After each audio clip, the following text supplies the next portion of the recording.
이타주의는 과연 실제로 존재할까? 인간 사회에서 이타주의는 끊임없이 논쟁되어 온 주제입니다. 이타주의는 과연 순수한 선의에서 비롯된 것일까요? 아니면 다른 동기가 숨어 있는 것일까요? 이타적인 성격형은 실제로 존재할까요? 이러한 질문에 대한 답을 찾기 위해 다양한 연구들이 진행되어 왔으며 최근 연구 결과들은 이타주의의 복잡한 면모를 드러내고 있습니다. 이타주의의 핵심은 대가를 바라지 않고 타인을 돕는 데 있습니다. 최근 신경과학 연구는 이타적인 행동을 할 때 뇌의 보상 중추가 활성화된다는 것을 보여주었습니다. 이는 우리가 타인을 도울 때 긍정적인 감정을 느끼고 이러한 감정이 이타적인 행동을 강화하는 역할을 한다는 것을 시사합니다. 즉, 이타적인 행동은 선한 마음에서 비롯될 수 있지만 동시에 개인에게 보상을 제공하는 측면도 있다는 것입니다. 최근 유전학 연구는 이타적인 성향이 유전적인 영향을 받을 수 있다는 가능성을 제시합니다. 특정 유전자 변이가 공감 능력이나 친사회적 행동과 관련이 있다는 연구 결과가 발표되면서 이타적인 성격형이 어느 정도는 타고날 수 있다는 주장이 힘을 얻고 있습니다. 하지만 이타적인 성격은 유전적 요인뿐만 아니라 환경적인 요인에도 영향을 받습니다. 어린 시절의 경험, 교육, 사회적 환경 등이 이타심 발달에 중요한 역할을 합니다. 따라서 이타적인 성격은 타고나는 것이라기보다는 유전과 환경의 상호작용을 통해 형성되는 것으로 보는 것이 더욱 적절합니다. 문화는 이타주의에 큰 영향을 미칩니다. 집단주의 문화에서는 개인주의 문화보다 이타적인 행동이 더 많이 나타나며 이는 집단의 이익을 중시하는 문화적 가치와 연결됩니다. 성별에 따른 이타주의의 차이도 존재합니다. 남성은 위험을 감수하는 영웅적인 이타심을 보이는 경향이 있는 반면 여성은 돌봄과 봉사와 관련된 이타심을 보이는 경향이 있습니다. 하지만 이러한 차이는 생물학적인 차이보다는 사회적 역할과 기대에 의해 형성된 것으로 보는 견해가 지배적입니다. 긍정적인 감정은 이타적인 행동을 촉진합니다. 행복감, 감사함, 희망과 같은 긍정적인 감정을 느낄 때 우리는 타인에게 더 관대해지고 도움을 줄 가능성이 높아집니다. 이는 긍정적인 감정이 우리의 시야를 넓혀주고 타인에 대한 공감 능력을 향상시키기 때문입니다. 반면 죄책감이나 슬픔과 같은 부정적인 감정도 이타적인 행동을 유발할 수 있습니다.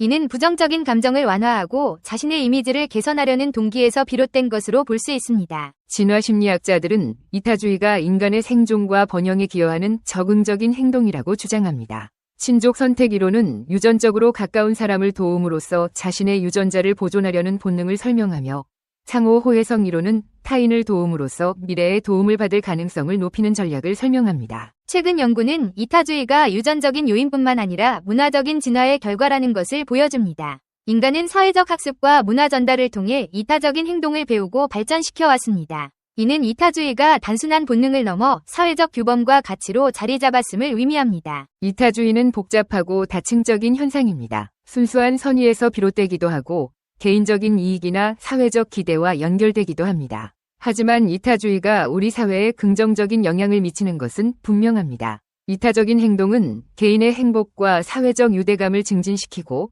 더 나아가 사회 전체의 발전에 기여합니다.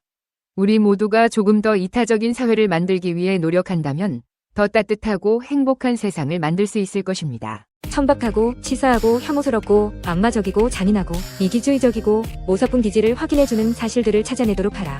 당신이 어제 했던 모든 말과 모든 행동에서 찾아보라. 당신은 선한 사람인가? 악한 사람인가? 이에 대한 대답으로부터 수많은 결론이 나온다. 아무튼 사람들이 그렇게 생각한다. 왜냐하면 이 질문에 의미를 부여하기 때문이다. 간단한 경험을 함으로써 겉으로 보기에 그렇게도 중요한 이 물음이 근거가 없다는 것을 쉽게 납득할 수 있다. 어제 하루를 생각해보라. 중요했던 순간들과 이 순간들이 어떻게 이어졌는지를 생각해보라. 가능하면 매 시간마다 떠올랐던 생각들과 세부사항까지 다시 떠올려보라. 이 재구성으로부터 출발해서 당신의 태도를 생각해보라. 그 태도를 한번 심판해보라. 당신 자신에 대해 초연하고 중립적인 시각으로 객관적으로 심판하라는 게 아니다. 그와는 반대로 운용하게 편파적이고 일방적이고 극단적인 시선으로 해야 한다. 우선 당신이 어제 했던 가장 사소한 행위들을 지극히 관대한 눈으로 바라보라. 당신이 은밀하게 품고 있던 모든 생각을 좋은 면에서 해석하라.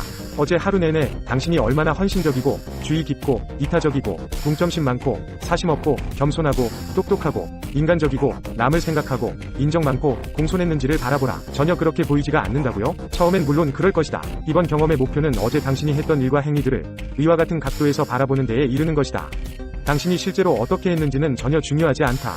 그저 진부하다고 여겨지는 어제 하루의 일과에서 당신의 거룩함을 보여주는 명백한 징표들을 가려내는 데에 도달해야만 한다.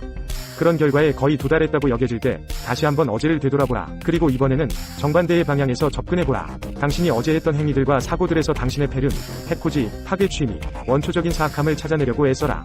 여기에서도 당신의 행동과 감정들이 그저 통상적인 차원에서 전개되었다는 점은 무시해버려라. 어제 당신의 모든 말과 모든 행동에서 천박하고, 치사하고, 혐오스럽고, 악마적이고, 잔인하고, 이기주의적이고, 모사꾼 기질을 확인해주는 사실들을 찾아내도록 하라.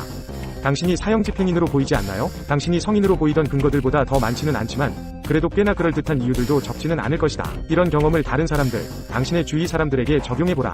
당신이 충분히 적용해본 후에는 도덕적 판단과 양심의 심판을 믿으려고 노력하라.